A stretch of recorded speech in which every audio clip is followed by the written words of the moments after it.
My name wasn't on the invitation. I noticed it when Linda handed me the cream-colored cardstock at the hardware store 3 weeks before the party. She didn't look at me when she did it, just slid it across the counter while I was paying for drywall screws, her eyes on her phone. Jess wanted me to give you this, she said. Jess is my sister. Linda is her daughter-in-law, married to my nephew Tyler. I've known Linda since she was dating Tyler in college, back when she still pretended to care what I thought about things. The invitation was expensive. Thick paper, embossed letters, the kind of thing you order from a stationery company that charges by the font. It said, "You are cordially invited to celebrate the new home of Jessica and Robert Brennan." My sister's name, her husband's name, the date, the address, a line about cocktails at 6. My name wasn't anywhere on it, not as a host, not as family, not even in the small print at the bottom where they usually put "with gratitude to those who made this possible" or some other polite fiction. I looked up at Linda. She was already walking away, her heels clicking on the concrete floor. "Linda," I said. She stopped but didn't turn around. "This is nice," I said. "Tell Jess I'll be there." She nodded and kept walking. I stood there for a moment, holding the invitation, feeling the weight of the paper. Then I folded it in half and put it in my shirt pocket. The cashier gave me my change. I walked out to my truck. The sky was flat gray, the kind of November afternoon where the light makes everything look older than it is. I sat in the driver's seat and pulled the invitation out again. Read it twice. Then I set it on the passenger seat and started the engine. It could have been a printing error. That's what I told myself driving home. They ordered 100 invitations and somebody at the print shop messed up the layout. It happens. Jess wouldn't cut me out of something like this. We've had our differences, but she's my sister. We grew up in the same house. I was there when she got married. I helped Robert move furniture into their first apartment. I was there. By the time I pulled into my driveway, I'd almost convinced myself it didn't matter. Then I went inside and saw the stack of mail on the kitchen table. There were 2 more invitations. One addressed to me, one addressed to the Brennan family. I opened mine first. Same cream cardstock, same embossed font, same party, different wording.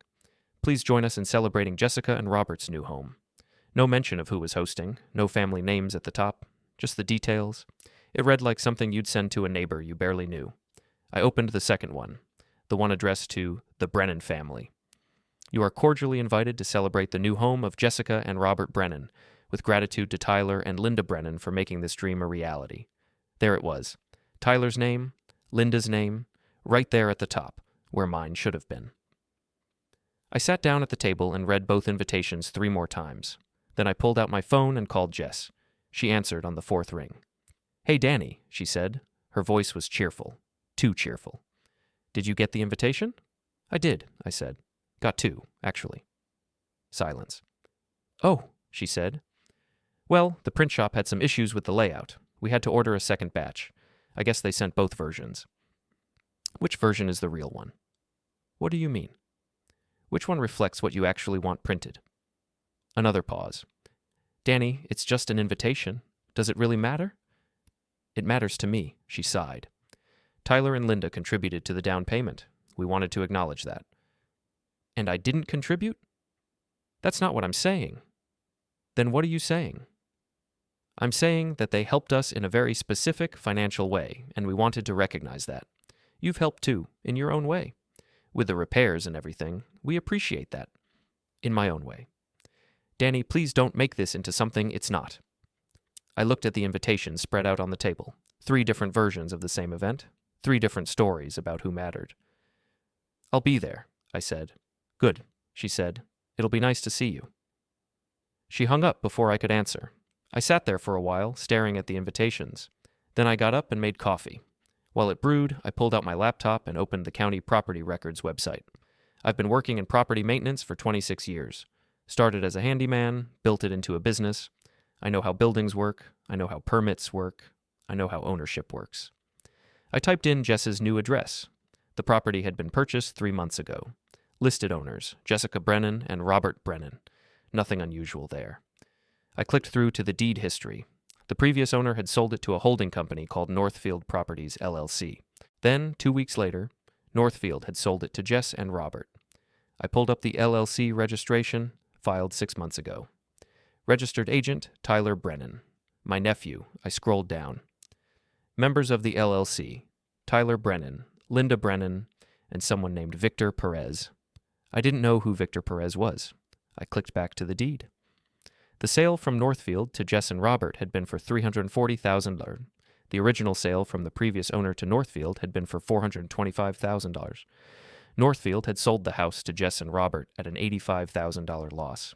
That didn't make sense, unless it wasn't a loss, unless it was a gift disguised as a sale, unless Tyler and Linda had bought the house through their LLC, held it for 2 weeks, and then transferred it to Jess and Robert at a discount, which would make them the real owners, the real benefactors, the people whose names belonged on the invitation.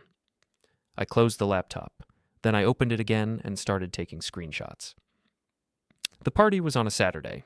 I showed up at 6:15, late enough that most people were already there, early enough that I wouldn't miss anything important. The house was in a new development on the north side of town, one of those neighborhoods where every house looks the same but costs $500,000. Big driveways, small yards, vinyl siding made to look like wood. I parked on the street and walked up the driveway. The front door was open. I could hear music and voices inside. Jess met me in the entryway. She was wearing a blue dress and holding a glass of wine. "Danny," she said. She hugged me. I hugged her back. She smelled like expensive perfume. "Place looks great," I said. "Thank you. Come in, come in. Let me show you around." She led me through the foyer into the living room. It was full of people I half recognized. Friends from her church, neighbors, Robert's co-workers. Tyler and Linda were standing by the fireplace, talking to an older couple I didn't know. Jess introduced me to a few people. I shook hands, made small talk. Nobody seemed to know who I was. "This is my brother, Danny," Jess kept saying. "He's the one who does all the repairs.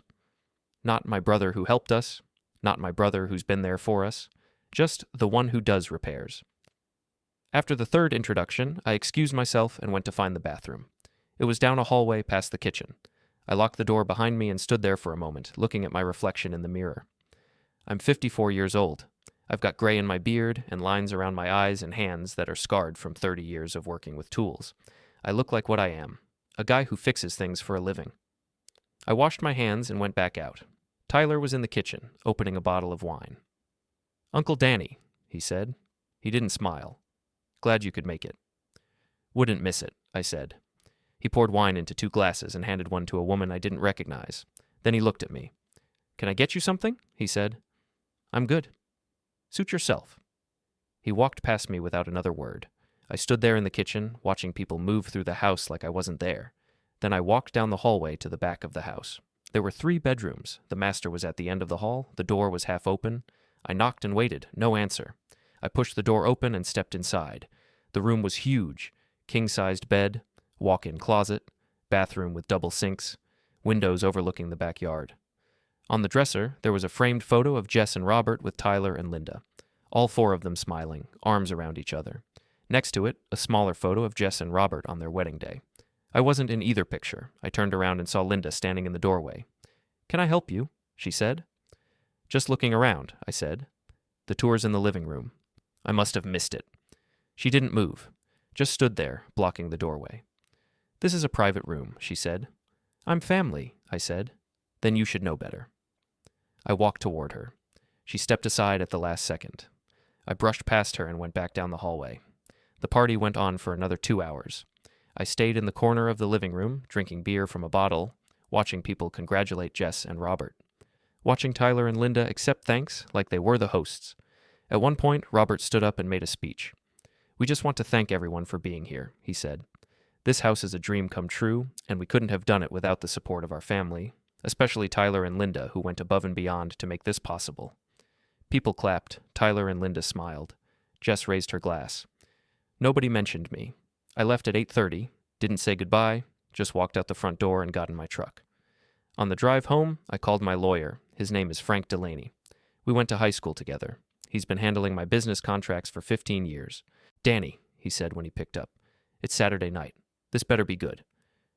"I need you to pull some property records for me," I said. "Now?" "Monday morning. First thing." "What am I looking for?" "Ownership transfers, deed restrictions, easements, anything that looks off." "Off how?" "I'll know it when I see it." He sighed. "Give me the address." I gave it to him. "That's your sister's new place, right?" he said. "Yeah." "Danny, Just pull the records, Frank. Fine, I'll call you Monday. I hung up and drove home in silence. When I got there, I sat in my truck in the driveway for 20 minutes, staring at the dark windows of my house. Then I went inside and poured myself a whiskey. I didn't sleep that night, just lay in bed, staring at the ceiling, thinking about the invitations, the photos, the speech, the way Linda had looked at me in the doorway, like I didn't belong. Frank called Monday at 9. You were right, he said. Something's off. What did you find? The deed transfer from Northfield to your sister, it's clean on the surface, but there's a clause buried in the property agreement, a right of first refusal. What does that mean? It means if your sister ever sells the house, Northfield gets the first opportunity to buy it back, at a predetermined price. What price? $340,000? The same price they sold it for. I sat down at my kitchen table. So, if the property value goes up, Northfield gets the difference, Frank said. Your sister and her husband will never see a profit. They can live there, but they don't really own it. Who benefits? The LLC, Tyler, Linda, and this Victor Perez guy. Can they do that? It's legal. Unusual, but legal. Your sister would have had to sign off on it. Did she know what she was signing? That's the question, isn't it? I thanked him and hung up. Then I opened my laptop and started digging. Before we continue, hit the hype button, subscribe, and like the video to help the channel grow. Tell us which city you are from in the comments. We'd love to get to know our audience better. Victor Perez wasn't hard to find. He owned a real estate development company called Perez and Associates. Office downtown, 3-person staff, website that looked like it was built in 2008. I clicked through the portfolio page. Strip malls, small apartment buildings, a couple of commercial properties on the east side, nothing special, nothing that explained why he'd be partners with Tyler and Linda. I called the office number. A woman answered on the second ring. Perez and Associates. I'm looking to speak with Victor Perez, I said. Regarding? A property matter. Can I ask who's calling? Danny Brennan. Silence. One moment, please. She put me on hold. Muzak played. I waited. 3 minutes later, a man's voice came on the line. Mr. Brennan, he said. What can I do for you? I'm trying to understand a property transaction, I said. Northfield Properties, LLC. You're listed as a member. I am. What's your relationship with Tyler and Linda Brennan? I'm sorry, but I don't discuss business matters over the phone with people I don't know. I'm Tyler's uncle. That doesn't change my policy. Then maybe we should meet in person. Another pause. I have an opening Thursday at 2, he said. I'll be there. He gave me the address and hung up. I spent the next 3 days pulling everything I could find on Northfield Properties. Tax records, business filings, permit applications. The LLC had been formed 6 months ago, like I'd already seen, but before that, Tyler had filed paperwork for 2 other LLCs. One called Brennan Holdings, one called Westside Acquisitions. Both had been dissolved within a year. I pulled the articles of dissolution. Both companies had listed debts, unpaid contractors, loan defaults. Tyler had a pattern of starting businesses, leveraging other people's money, and walking away when things went bad. I printed everything out and put it in a folder. Thursday afternoon, I drove downtown to Perez's office.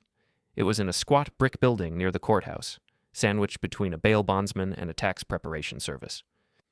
I took the stairs to the second floor. The hallway smelled like old carpet and coffee. Perez's office was at the end, behind a door with frosted glass. I walked in. The receptionist looked up. Danny Brennan, I said. I have a 2 o'clock. She nodded and picked up the phone. 30 seconds later, a man came out of the back office. Victor Perez was in his early 60s, short, stocky, wearing a suit that didn't quite fit. He had gray hair slicked back and a handshake that felt like a test. Mr. Brennan, he said, come in. I followed him into his office.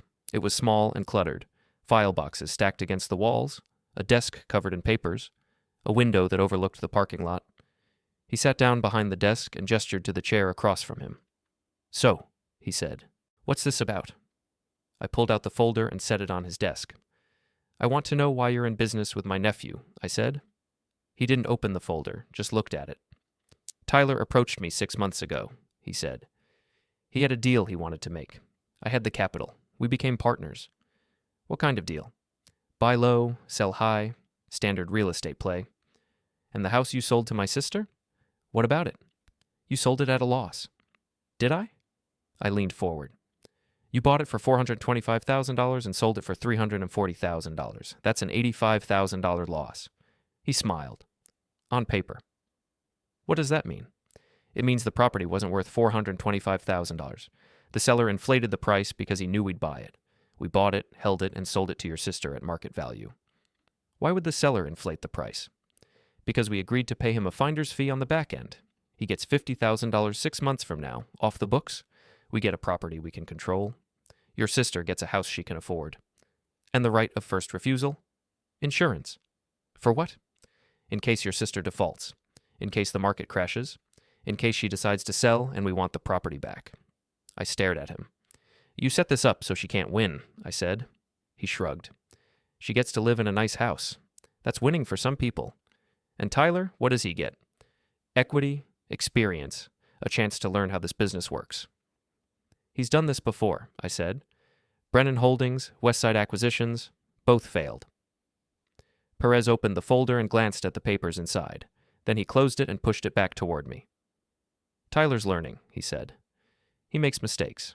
So did I when I was his age. You're teaching him how to screw over his own family. I'm teaching him how to make money. What he does with that knowledge is up to him. I stood up.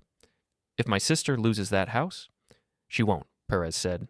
Not unless she stops making payments. And if she does, well, that's not my problem. I picked up the folder and walked out. That night, I sat at my kitchen table and went through everything again. The property records, the LLC filings, the dissolved businesses. Tyler wasn't just learning, he was escalating, and Jess was collateral. I called Frank. I need to know if there's a way to break the right of first refusal, I said. Legally. Anyway. Danny, if your sister signed the agreement, she's bound by it. Unless you can prove fraud or coercion, there's nothing you can do. What if I can prove she didn't understand what she was signing? You'd need evidence, documentation, testimony, and even then, it's a long shot. What if I go after the LLC itself? On what grounds? Fraudulent conveyance, predatory lending. I don't know, Frank. You're the lawyer. He sighed. I'll look into it. But Danny, listen to me. This isn't a fight you can win in court. Not quickly, not cheaply. Then what do you suggest? Talk to your sister. Make her see what's happening. She won't believe me. Then maybe she deserves what she gets. I hung up. I didn't sleep that night either. The next morning, I drove to Jess's house. It was 7:30. Robert's car was still in the driveway. I knocked on the front door. Jess answered in a bathrobe. Danny, she said. What are you doing here? We need to talk. It's 7:30 in the morning. It's important. She looked past me like she was checking to see if anyone was watching. Then she stepped aside and let me in. Robert was in the kitchen, drinking coffee and reading something on his phone. He looked up when I walked in. Danny, he said. He didn't sound happy to see me. I need to talk to you both, I said. Jess closed the door and crossed her arms. What's this about? She said. I pulled out the folder and set it on the kitchen counter. This is about the house, I said. About how you bought it. About who really owns it. Robert set down his phone. What are you talking about? You bought this house from Northfield Properties, I said. An LLC owned by Tyler, Linda, and a guy named Victor Perez. They bought it 3 months ago for $425,000 and sold it to you for $340,000. On the surface, it looks like they gave you a deal, but they didn't. Danny, Jess started. There's a right of first refusal buried in the deed, I said. If you ever sell this house, they get to buy it back for $340,000, which means you'll never make a profit. They control the equity, not you. Robert picked up the folder and started flipping through it. Where did you get this? He said. Public records. Anyone can access them. Jess looked at Robert. Did you know about this? He stopped. There was a lot of paperwork. The lawyer walked us through it. I thought... You thought what? I said. I thought it was standard. It's not standard. It's a trap. Jess sat down at the kitchen table. She looked pale. Tyler wouldn't do this, she said. He already did, I said. And he's done it before. He's got a history of failed businesses, failed partnerships. He's using you. He's family, Jess said. So am I. She looked up at me. Her eyes were red. What do you want me to do? She said. Fight back? Hire a lawyer? Break the agreement? We can't afford a lawyer, Robert said. Then let me help. You've done enough, Jess said. I stared at her. What does that mean? It means every time you try to help, you make things worse. You show up uninvited. You dig through our private business. You accuse our family of stealing from you. Because that's what they're doing. She stood up. Get out. Jess, get out of my house, Danny. I looked at Robert. He wouldn't meet my eyes. I picked up the folder and walked to the door. Then I stopped and turned around. When this falls apart, I said, don't call me. I left. Driving home, I couldn't stop shaking. Not from anger, from something colder. I'd tried to warn her. I'd shown her the proof, and she'd chosen them over me. That was fine. I didn't need her permission to do what came next. I called Frank from the truck. Forget the legal route, I said. I need something else. Like what? I need to know everything about Tyler's business. Every contract, every partner, every deal. I want to know where the leverage is. Danny, this is starting to sound like what? Silence. Just get me the information, I said. He hung up. By the time I got home, I'd made a decision. If they wanted to erase me, fine. But I wasn't going to disappear. I was going to make them wish they'd left me on that invitation. The lawsuit came 3 weeks later. Not from Northfield. From Tyler. He sued me personally for defamation and interference with business relations. The complaint alleged that I'd made false statements about him to third parties, that I'd damaged his reputation, that I'd cost him business opportunities. He was asking for $200,000 in damages. Frank called me the day the papers were served. You read it yet? He said. I'm reading it now. It's a garbage lawsuit, but it's going to cost money to fight. How much? 10, 20,000. Maybe more if it goes to trial. I set the papers down on the kitchen table. Can he win? Not if you didn't actually defame him, did you? I told people the truth. Can you prove it's the truth? I've got documentation, public records, signed contracts. Then you're fine. This is just intimidation. It's working. Don't let it. Tyler's betting you'll settle just to make it go away. I'm not settling. Good. I'll file a response. He hung up. I sat there staring at the lawsuit. My nephew was suing me, my sister's son, the kid I'd taught to ride a bike. I picked up my phone and called Jess. She answered on the first ring. What do you want, Danny? Did you know Tyler was suing me? Silence. Jess? He told me he was considering it. And you didn't try to stop him? Why would I? Because I'm your brother. You've been harassing him, interfering with his business. What did you expect? I've been trying to protect you. I don't need your protection. Yes, you do. You just don't know it yet. Goodbye, Danny. She hung up. I threw the phone across the room. It hit the wall and clattered to the floor. I sat there for a long time, breathing hard, trying to calm down. Then I picked up the phone and called Frank back. I want to countersue, I said. For what? Fraud. Against Tyler, Linda, and Perez. On behalf of Jess. Danny, your sister's not going to cooperate with that. I don't need her to cooperate. I've got the property records, the contracts, the LLC filings. I can prove they defrauded her. You can't sue on someone else's behalf without their consent. Then I'll sue them for something else. Like what? You're the lawyer. Figure it out. He sighed. I'll think about it. I hung up. That night, I drove to Jess's house. Robert's car was in the driveway. The lights were on inside. I walked up to the front door and knocked. Jess answered. She looked tired. Danny, I told you. I need 5 minutes, I said. I don't have 5 minutes. Please. She looked at me for a long moment. Then she stepped aside. I walked into the living room. Robert was on the couch, watching TV. He didn't get up. What do you want? Jess said. I want you to look at this. I handed her a folder. She opened it. What is this? It's a breakdown of your property agreement. The right of first refusal, the equity split, the LLC structure, all of it. I've seen this before.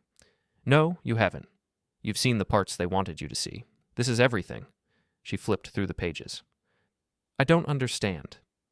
You're not building equity, Jess. Every payment you make goes to the mortgage, but the appreciation goes to Northfield. When you sell, they buy it back at the price you paid. You'll never make a profit. Tyler said, Tyler lied. He put you in a trap. And now he's suing me for trying to get you out of it. She closed the folder and handed it back to me. I don't believe you, she said. Why would I lie? Because you're jealous. I stared at her. Jealous of what? Of Tyler. Of the fact that he's successful, that he's building something. He's building it on your back. Get out, Danny. Jess, get out. Robert stood up. You heard her, he said. I looked at him, then at Jess. Fine, I said, but when this falls apart, don't come to me. I walked out and slammed the door behind me. Driving home, I felt something crack inside me. I'd tried to help, I'd tried to warn them, and they'd thrown it back in my face. I was done trying to save people who didn't want to be saved. Now I was just going to burn it all down. The next morning, I called Angela Torres. Are you still in? I said. In what? The fight against Northfield. I don't know, Danny. I talked to a lawyer. He said it's not worth it. It's worth it if you want to stop them from doing this to someone else. I just want to move on. You can't move on, not until you stand up. She was quiet for a moment. What do you need me to do? She said. I need you to go public. Tell your story. Put pressure on them. How? City council meeting. There's one next Tuesday. Open comment period. You get up there and you tell everyone what Northfield tried to do to you? I can't do that. Yes, you can. I'm not good at public speaking. You don't have to be good. You just have to be honest. She sighed. Okay, I'll do it. Good, I'll be there. I hung up and called Kowalski. You still mad at Northfield? I said. Every damn day. Good, I need you to do something. I told him the plan. He agreed. Then I called Frank. I need you to pull the business licenses for Northfield and Perez and Associates, I said. Why? I want to know if they're current, if they're compliant, if there's anything we can use. Danny, what are you planning? A little public pressure. That's not going to make the lawsuit go away. I'm not trying to make it go away. I'm trying to make them regret filing it. This is getting dangerous. Good. I hung up.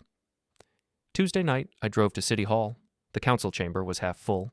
Residents waiting to complain about potholes and noise ordinances. A couple of developers pitching projects.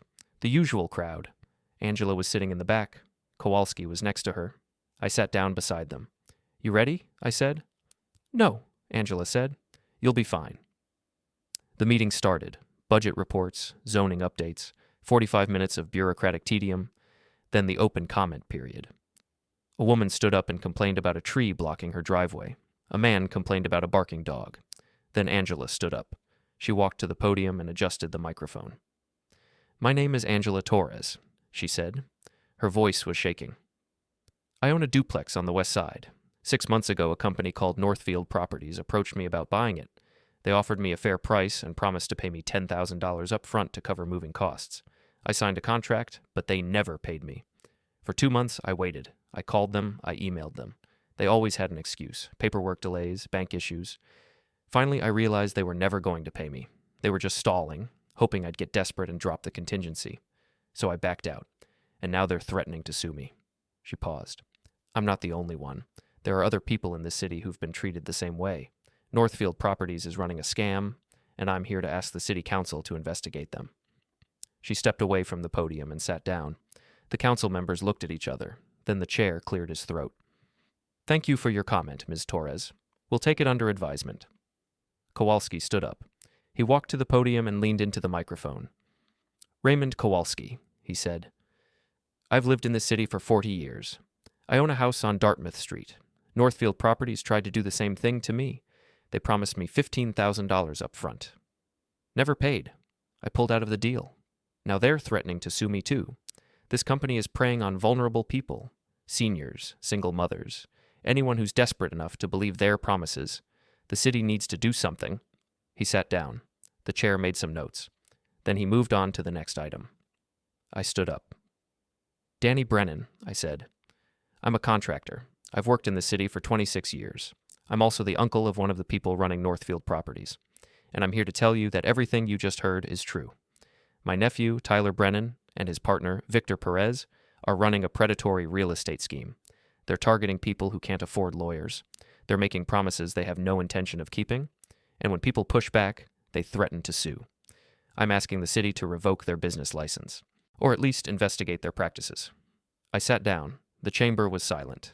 Then a man in the front row stood up. My name is Victor Perez, he said. I'm the owner of Perez and Associates.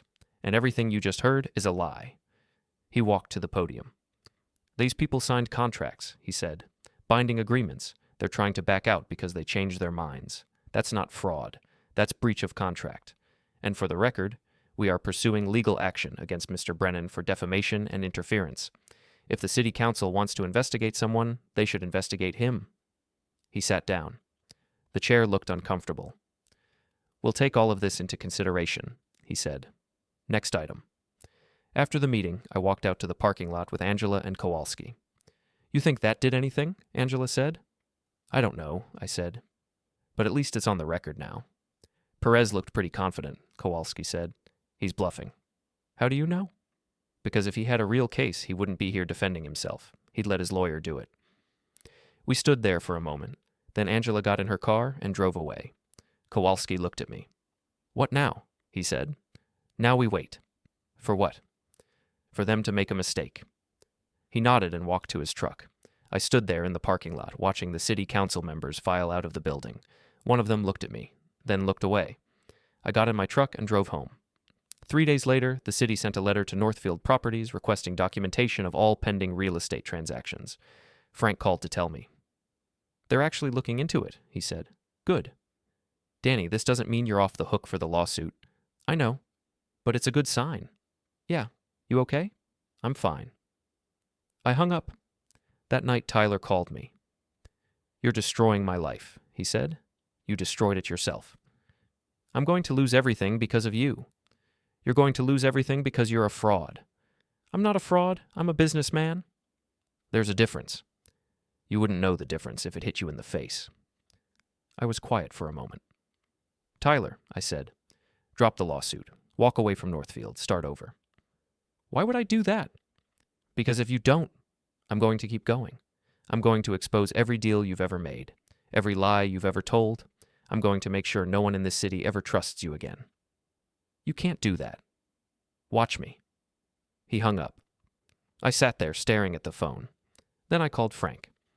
I need you to pull every contract Northfield's ever filed, I said. Danny.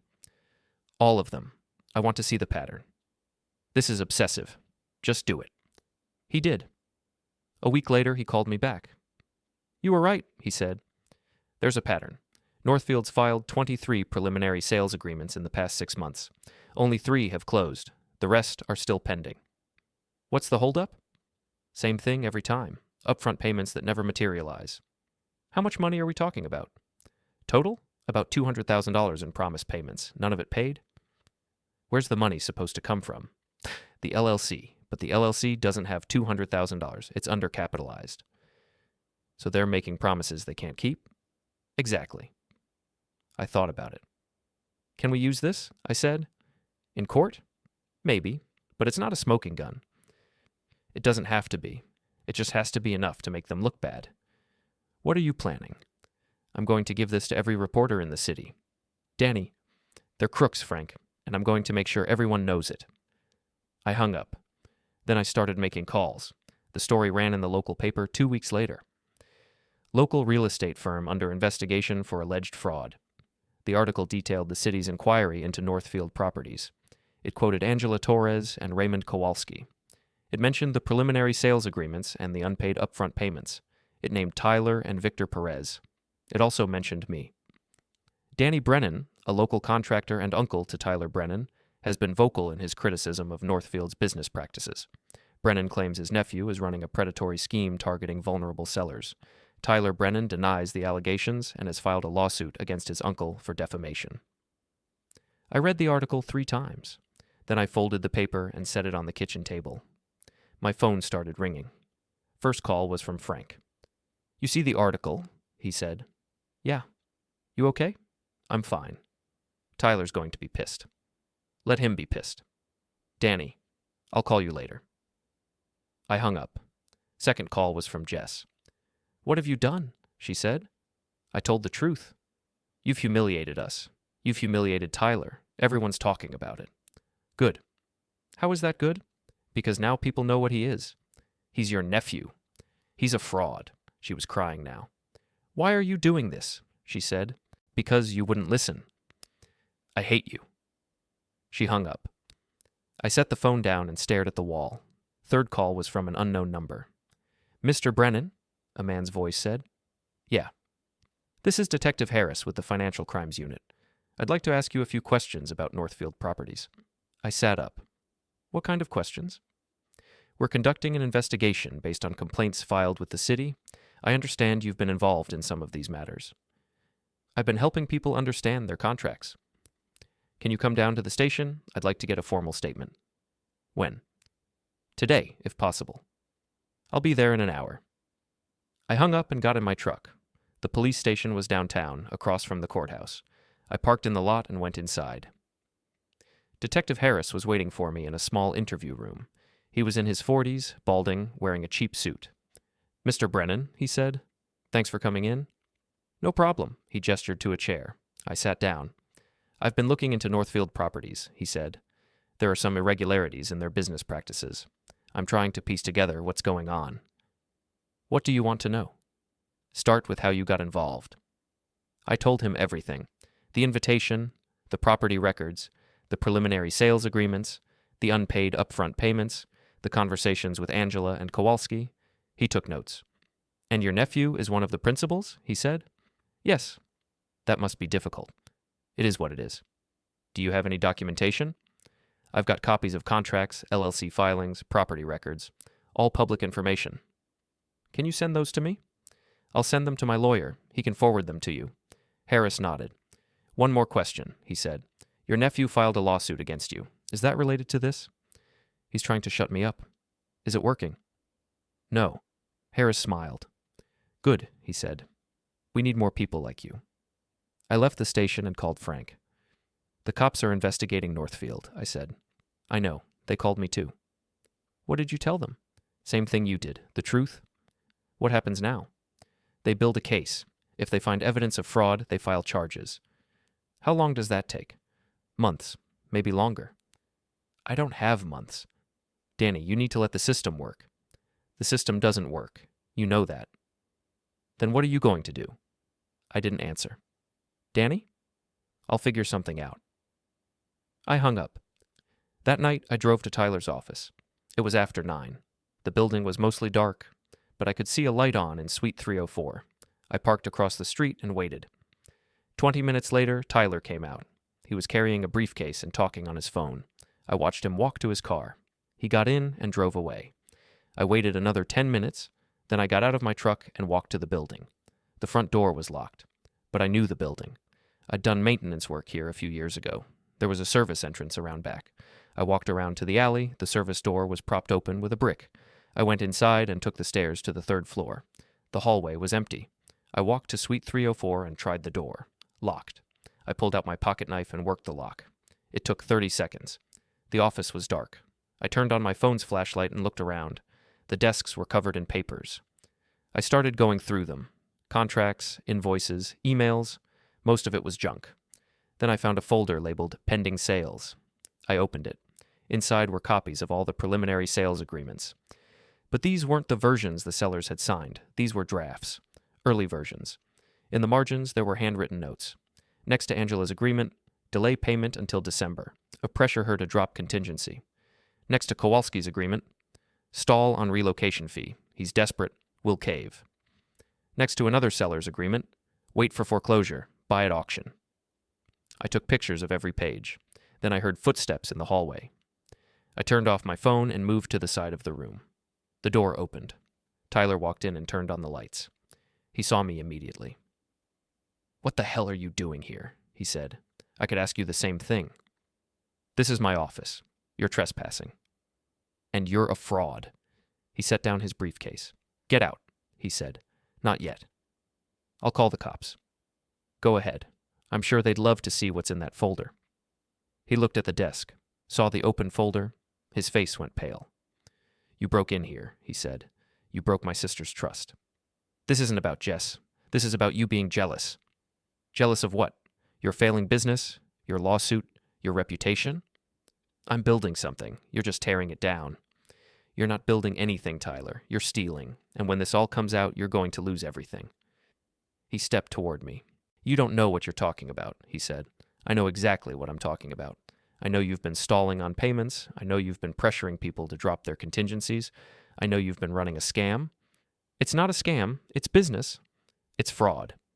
He was close now, close enough that I could see the anger in his eyes. "You ruined my life," he said. "You ruined your own life." He shoved me. I stumbled back but didn't fall. Hit me again, I said. Give me a reason. Get out of my office. Make me. He swung at me. I blocked it and shoved him back. He hit the desk and grabbed the edge to steady himself. You want to fight? I said. Let's fight. He came at me again. This time I didn't block. I let him hit me. His fist connected with my jaw. Pain flared. I grabbed him by the collar and slammed him against the wall. You done? I said. He was breathing hard.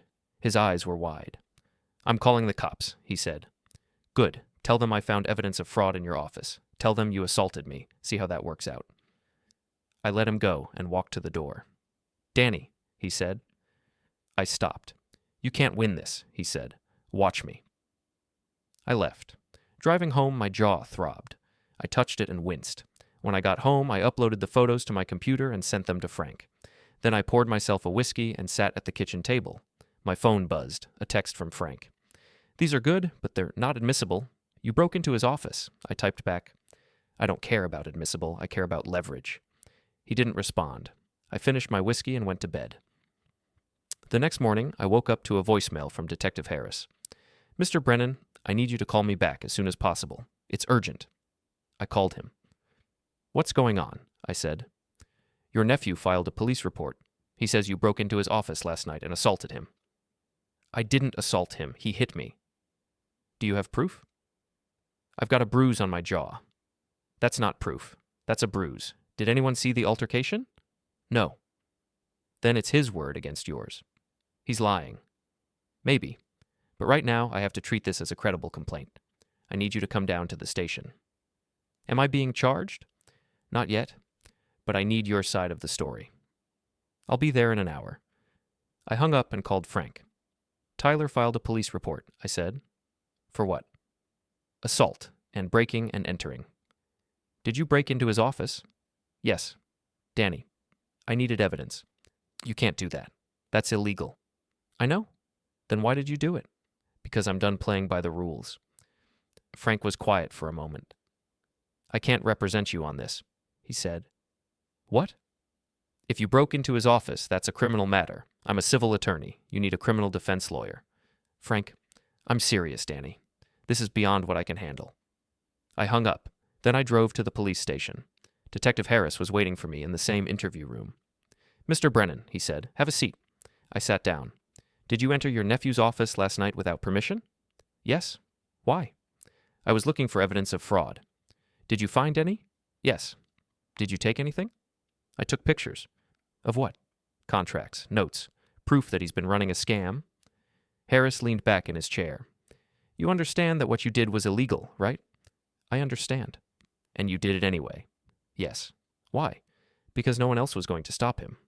Harris sighed. Mr. Brennan, I appreciate what you're trying to do, but you can't take the law into your own hands. Then what am I supposed to do? You're supposed to let us do our job. Your job takes too long. That's not your decision to make. I stood up.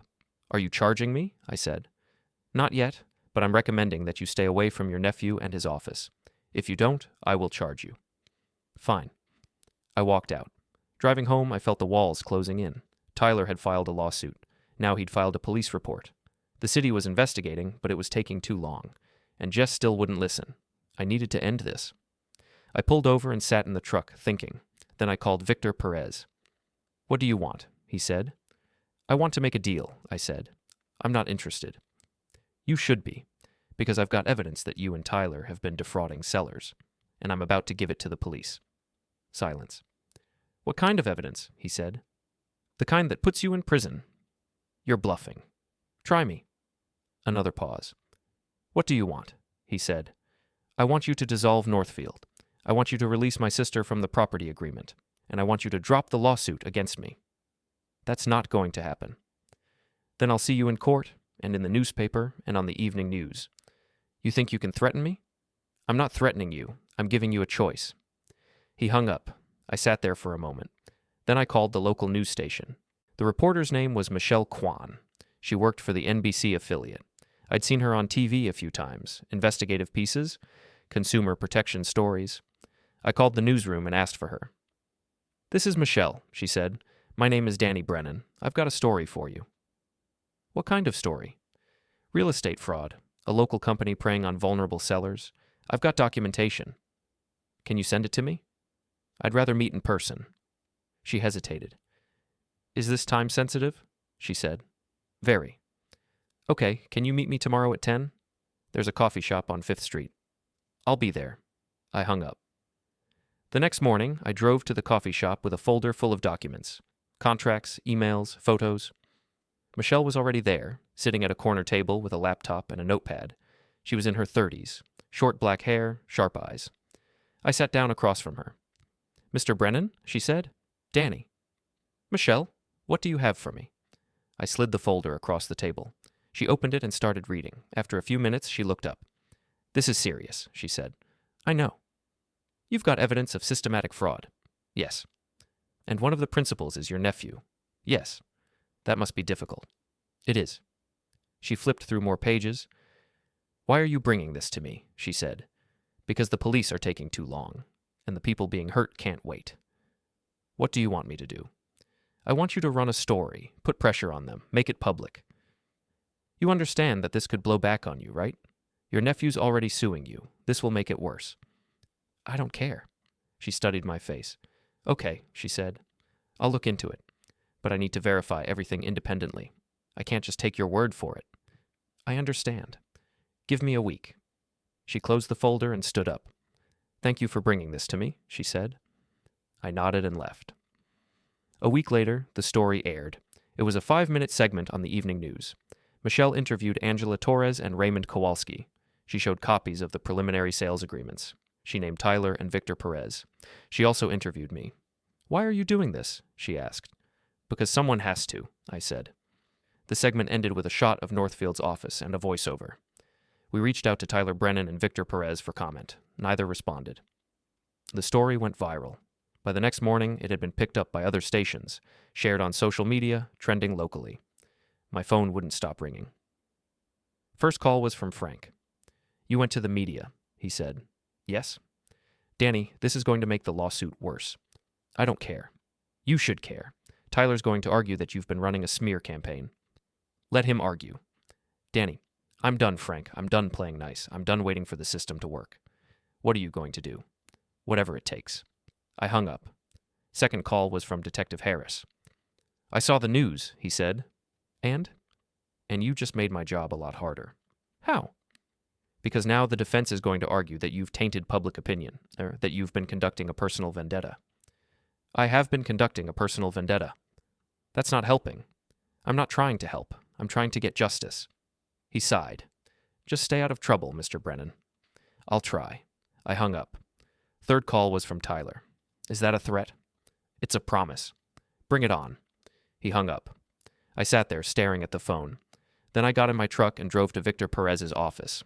The receptionist looked nervous when I walked in. I need to see Victor, I said. He's not here. Where is he? I don't know. Tell him I'm not leaving until he talks to me. She picked up the phone. A minute later, Perez came out. What do you want? He said. I want to finish this. There's nothing to finish. You've already destroyed my reputation. You destroyed your own reputation. Get out. Not until we settle this. There's nothing to settle. I stepped closer. You've got two choices, I said. You dissolve Northfield and release my sister from the property agreement, or I keep going. And the next story won't just be about fraud. It'll be about everything. Your past deals, your tax returns, every corner you've ever cut. You're threatening me. I'm giving you a way out. He stared at me. You think you've won, he said. But you haven't. You've just made an enemy. I already had an enemy. No, you had a business rival. Now you have someone who's going to make it his mission to destroy you. Try. I walked out. Driving home, I felt something shift inside me. I'd crossed a line. I knew that, but I didn't care. That night, I got a call from Jess. I saw the news, she said. And I think you're right. I sat up. What? I think you're right. About Tyler, about the house. What changed your mind? Robert talked to a lawyer. The lawyer said the property agreement is bad, that we're never going to build equity. I tried to tell you that. I know, I'm sorry. It's too late for sorry, Jess. What do you mean? I mean, I'm not stopping. Not until Tyler and Perez are finished. Danny, please. He's my son. He's a fraud. He's still family. He stopped being family when he put you in that house. She was crying now. Please don't do this, she said. I have to. I hung up. The next morning, Tyler's lawyer filed a motion to expedite the defamation lawsuit. Frank called to tell me. They want a trial date within 60 days. He said, fine. Danny, this is serious. If you lose, you'll owe $200,000. I'm not going to lose. You can't know that. Yes, I can. How? Because I've got the truth on my side. The truth doesn't always win. It will this time. I hung up. A week later, the city council voted to revoke Northfield's business license pending the outcome of the investigation. The vote was unanimous. I watched it on the live stream from my kitchen table. When it was over, I poured myself a whiskey and sat there, staring at the screen. I'd done it. I'd stopped them. But it didn't feel like a victory. It felt like the beginning of something worse. That night, someone threw a brick through my front window. I was in the kitchen when I heard the crash. Glass everywhere. I ran to the living room and looked out. A car was speeding away. I called the police. They came an hour later, took a report, asked if I had any idea who did it. I didn't answer, but I knew. The next morning, I drove to Tyler's apartment. He lived in a complex on the east side, second floor, unit 214. I knocked on the door. Linda answered. What do you want? She said. I want to talk to Tyler. He's not here. Where is he? I don't know. Tell him I'm coming for him. She slammed the door. I stood there for a moment, then I walked back to my truck. I sat in the parking lot and called Frank. Someone threw a brick through my window, I said. Did you report it? Yes. Do you know who did it? I think so. Danny, you need to be careful. I am being careful. No, you're not. You're escalating. And when you escalate, people get hurt. People are already hurt. Then stop before it gets worse. I can't. Why not? Because I'm not done yet. I hung up. That afternoon, I drove to the county courthouse. I pulled the records for every property transaction involving Victor Perez over the past 10 years. There were 43 deals. Most of them were legitimate, but a few stood out. 3 properties had been sold at a loss. Just like Jess's house. 3 properties had right of first refusal clauses. 3 properties had undisclosed partners. I printed everything out and put it in a folder. Then I drove back to Michelle Kwan's station. She met me in the lobby. Danny, she said, what are you doing here? I've got more, I said. I handed her the folder. She opened it and flipped through the pages. This is a pattern, she said. Exactly. How far back does it go? 10 years. And you're sure about this? It's all public record. She closed the folder. I'll look into it, she said. When? Give me a few days. I don't have a few days. Danny, I can't just run a story without verification. You know that. Fine, but hurry. I left. Driving home, I felt the weight of everything pressing down on me. I was tired, angry, obsessed. But I couldn't stop. Not now. Not when I was this close. That night, I sat at my kitchen table and stared at the broken window. The glass had been swept up, the hole covered with cardboard. But the damage was done. I poured myself another whiskey and drank it in silence. Then my phone buzzed, a text from an unknown number. You need to stop. I stared at it. Then I typed back, make me. No response. I set the phone down and finished my drink. Tomorrow, I was going to end this. One way or another. I woke up early and drove to Northfield's office. The building was dark. The parking lot was empty. I sat in my truck and waited. An hour later, Victor Perez pulled up in a black sedan. He got out and walked to the entrance. He didn't see me. I got out of my truck and followed him. Victor, I called. He stopped and turned around. What are you doing here? He said. We need to talk. I've got nothing to say to you. Then just listen. He crossed his arms. Make it quick, he said. I want you to release my sister from the property agreement. I want you to dissolve Northfield, and I want you to pay back everyone you've scammed. He laughed. You're out of your mind. I'm serious. So am I. I'm not doing any of that. Then I'm going to keep going. I'm going to dig up every dirty deal you've ever made. I'm going to put it on the news. I'm going to make sure you never work in this city again. You think you can threaten me? I'm not threatening you. I'm telling you what's going to happen. He stepped closer. You've already lost, Danny. The city revoked my license. The police are investigating. My reputation's destroyed. You've won. So why are you still here? Because it's not enough. What do you want? I want you to admit what you did. To who? To everyone, to the city, to the sellers, to my sister. He shook his head. That's not going to happen. Then I'm not done. I turned to walk away. Danny, he said. I stopped. You should know something, he said. What? Tyler's planning something. I don't know what, but he's angry. And when he gets angry, he does stupid things. Let him. I'm serious. Watch your back. I walked to my truck and drove away. On the way home, I called Frank. I need you to draft a settlement offer, I said. For what? For Northfield. I want them to release Jess from the property agreement. I want them to pay back the upfront fees they promised, and I want a public apology. Danny, they're never going to agree to that. They will if the alternative is worse. What's the alternative? I keep digging. I keep going to the media. I keep making their lives hell. Frank sighed. I'll draft it. But don't get your hopes up. Just do it. I hung up. That afternoon, I got a call from Michelle Kwan.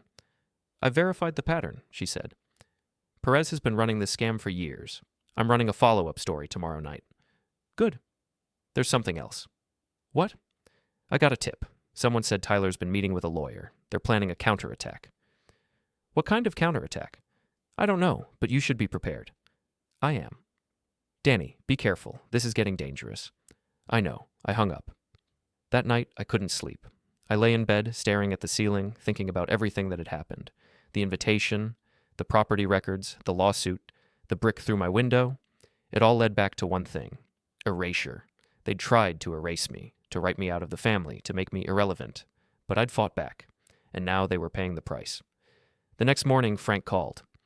I sent the settlement offer to Northfield's lawyer, he said. What did they say? They rejected it. All of it? All of it. What's their counteroffer? They don't have one. They're not interested in settling. I sat down at the kitchen table. Then we go to trial, I said. Danny, you need to think about this. If you lose, you're bankrupt. I'm not going to lose. You keep saying that, but you don't know. I know enough. Danny, just prepare for trial. I hung up. That afternoon, Michelle's follow-up story aired. It was even more damning than the first. She detailed Perez's history of fraudulent deals. She interviewed more victims. She showed documents proving the pattern. She also mentioned the settlement offer. We reached out to Northfield Properties for comment. They declined, but sources say they've rejected a settlement offer from Danny Brennan, who's been leading the effort to expose their practices. The story ended with a call to action. If you've been affected by Northfield's business practices, contact the Financial Crimes Unit. My phone started ringing. First call was from Detective Harris. We've got 10 new complaints, he said. All in the last hour. Good. This is snowballing, Danny. We're going to have to open a broader investigation. Do it. I am. But you need to stay out of it now. Let us handle it. I will. I'm serious. Don't do anything stupid. I won't. I hung up. Second call was from Angela Torres. I saw the story, she said. Thank you. You don't need to thank me. Yes, I do. You gave me my voice back. You always had a voice. You just needed permission to use it. She was quiet for a moment. What happens now? She said. Now we wait for the trial. Are you going to win? I have to. She hung up. Third call was from Jess. I'm leaving Robert, she said. I didn't know what to say. Jess, I can't stay in that house. I can't stay with him. Not after everything that's happened. Where are you going to go? I don't know. Maybe I'll stay with a friend. Maybe I'll get an apartment. You can stay with me. No, I can't. Why not? Because every time I look at you, I'm reminded of what I lost. What did you lose? My family, my son, my dignity. You didn't lose those things. They were taken from you. By who? By Tyler, by Perez, by the people you trusted. She was crying. I trusted you too, she said. And I tried to help you. I know, but it doesn't change anything. She hung up. I sat there holding the phone. Then I got up and poured myself a whiskey. I was alone. Jess was leaving. Tyler was planning something, and the trial was weeks away. I'd wanted justice, but all I'd gotten was isolation. The next morning, I drove to the courthouse to file some paperwork. On the way out, I saw Tyler. He was standing in the parking lot talking to someone I didn't recognize. I walked toward him. He saw me and stopped talking. Danny, he said. Tyler. The other man looked between us. Then he walked away. Tyler and I stood there, facing each other. You've destroyed my life, he said. You destroyed your own life. I'm going to make you pay for this. You already tried. The lawsuit, the police report, the brick through my window. That wasn't me. Bullshit. He stepped closer. You think you're a hero, he said, but you're not. You're just a bitter old man who can't stand to see other people succeed. And you're a fraud who preys on vulnerable people. I'm a businessman. You're a criminal. He shoved me. I shoved him back. We stood there, breathing hard, staring at each other. This isn't over, he said. No, it's not. He walked away. I got in my truck and drove home. That night, I got another text from the unknown number. Last warning, stop or you'll regret it. I stared at the message. Then I typed back, come and get me. No response.